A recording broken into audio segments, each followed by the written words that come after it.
This is part 2 of the 9.7 lesson. I'm going to pick up with example 4 at the top of page 487.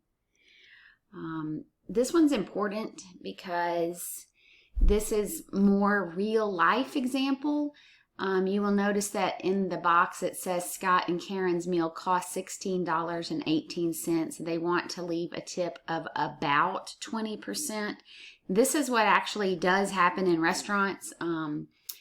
You'll get the receipt, for example, for $16.18, and you want to leave about 20%. And so instead of getting a calculator out and figuring out what 20% of $16.18 is, most people just round or estimate. So I'm going to walk you through 2 different ways to do this.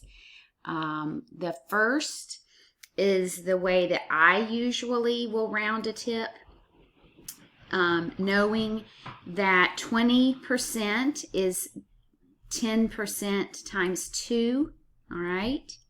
So I know in my mind that 10% or dividing by 10 into 16.18 just means I'm going to move the decimal over. And so I would be at $1.61, and I would double that, and that would give me about $3.20, okay? And you will notice that in the book, that's the answer that they give. The other way that you might do it is, I believe back in 9.1, 20% is a common percent that you should know. That's 1/5. And so if you're mathematically minded and you can figure out that 1/5 of 16.18 would be about $3, then you would be getting close to the total. But my recommendation is, if you're going to round, you don't want to do all the math, just know that 20%, which is a common tipping amount, is 10% doubled. All right, so we're going to look at guided practice number 4 because the answer is not listed there, but it has you go through the same kind of exercise. So you might want to pause the video, try to answer guided practice number 4, and then come back to see. And this is using your ability to round an approximate 20% tip. So it does say that what if the bill was $18.78 and you wanted to leave a 20% tip? So doing it the way that I showed you, well, actually, I think I'm going to back off of that, and I'm probably going to give you a higher answer than you will come up with. But since I've already showed you doubling 10%, I'm going to do it a little bit differently. You'll notice in example 4 that the textbook publisher people rounded $16 down from $16.18 just to $16 even. Now, real life example, if I was in a restaurant, they bring the receipt to my husband and it says $18.78. He usually looks at me, since I'm a math teacher, and says, what would 20% of that be? Well, in my mind, I would round this up to $20, and then I would think about what 10% of that is, which is $2, and then I would add a $4 tip, okay?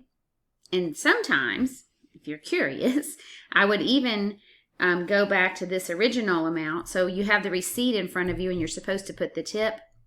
Well, I know I would want to give $4, but I would go ahead and bring this amount up to the next dollar. So I would add 22 cents here so that it rounds to exactly $23, I believe. I'm doing the math in my head, which usually doesn't work out. Yeah, $23. Okay. But as I told you, $4, if you do it that way, if you round $18.78 up to $20, that would give you a $4 tip. However, the textbook didn't do it that way. They probably rounded up. Yeah, they did. They rounded $18.78 to $19. okay? And then they just did, well, and the way I would do it is 1.9 plus 1.9 to get to the 20%. That's $3.80, and that's the answer that the textbook gives. So either one. If I was grading your homework or grading, this was a quiz test question, I would take either one of these answers. I wouldn't take something as low as $3, maybe between $3.50 and $4. All right, that's how you do approximating tips. I'm going to use the remainder of the time to work through some of the problems in the book. Your homework from 9.7 is 1 through 15. Again, only the odds. And 21 to 29. So I think what I'm going to do today, because I picked odds that you can check your answers in the back. So I'm going to do some even numbers. And if your co-teacher, your parent agrees with this, it's okay with me. If you're listening to this video and you want, I'll tell you, okay, I'm going to do number 28. If you want to pause the video, work out number 28, and then come back and hear what the answer is. And if you get it right, then don't do number 29. And it's up to you. If you feel like you need more practice, do the odds as well. You can check those answers on your own. But I'm going to use the remainder of the time to do evens that are similar to the odds that I assigned for homework.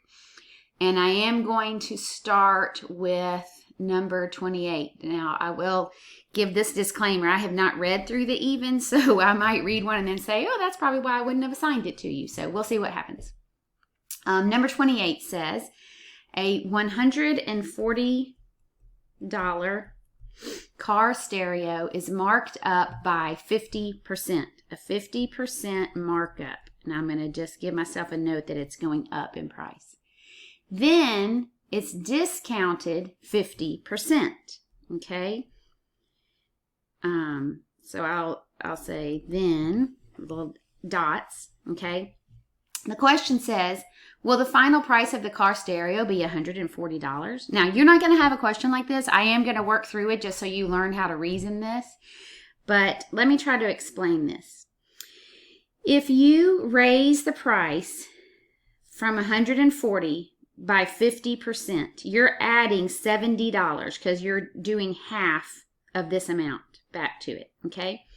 That brings it up to $210. Then, if you lower 210 by 50%, I hope that you see that this amount is larger, so the 50% amount will be larger, but, and hope maybe you can see that it's $105, okay? So lowering 210 by 50% brings you down to $105, all right? And the question was, will the final price of the car stereo be back to the original? The answer logically is no, because you're not finding the same amount for the 50%. You found 50% of 140, and then you found 50% of 210. My textbook says no. The 50% markup increased the price to 210, and the 50% discount is taken from the larger amount. So basically the same thing. So that's how 28 works. If you figured that out and you want to skip number 29 or something, that's fine with me. Okay, let's look. Oh, excuse me. Got to go let my dog in. All right, sorry about that. My dog always wants to sit on the front porch and get some sun. And then in the middle of math, he always wants to come back in the house. All right, let's look over at 26. This is a good one about discounts and tax, and they're going to explain to us what to do. So again, you want to try to work it on your own, pause the video and come back. A pair of sneakers costs $46.99. You have a coupon for 15% off. What is the total cost of the sneakers after 5% sales tax is included? Hint, you pay tax on the discounted price, not the full price. And that's true if you went to buy shoes.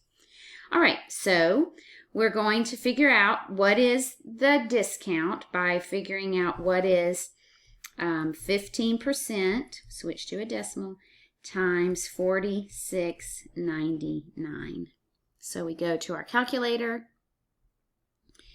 and we do 0.15 times 46.99, and that shows us by rounding that the discount would be $7.05, which I'm now going to subtract from the original price of $46.99, 7.05. That gives me $39.94, which I now need to apply sales tax to. Sales tax converted to a decimal is 0.05. When I multiply that, it comes to, I'm going to say $2. Your calculator probably says, if it's like mine, 1.997. So I'm just going to say 2. I'm going to round up. And that's going to bring my total price to almost $42. So I'm telling you that because I would accept that as an answer. The most specific answer would be $41.94, and you will see that that is letter B. And you can't pick $42 because no, they didn't give that as a choice. That's how you do number 26. All right, clearing number 26 away.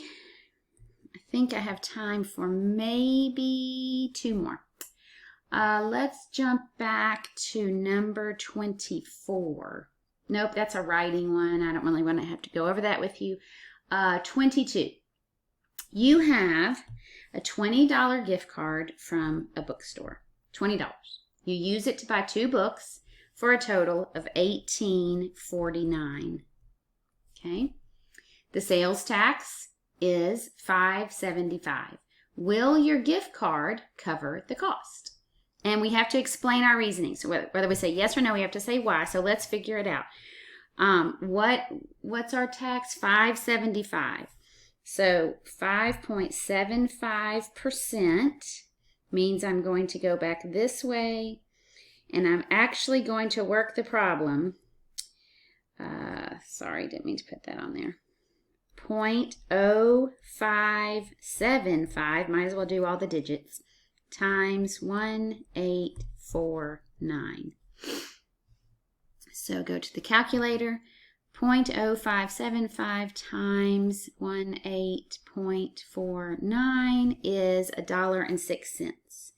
So am I more than $1.06 away from $20? Well, if you can make change in your head, in other words, do the subtraction here, okay, you will see that you're $1.51 away from 20. So the answer is yes.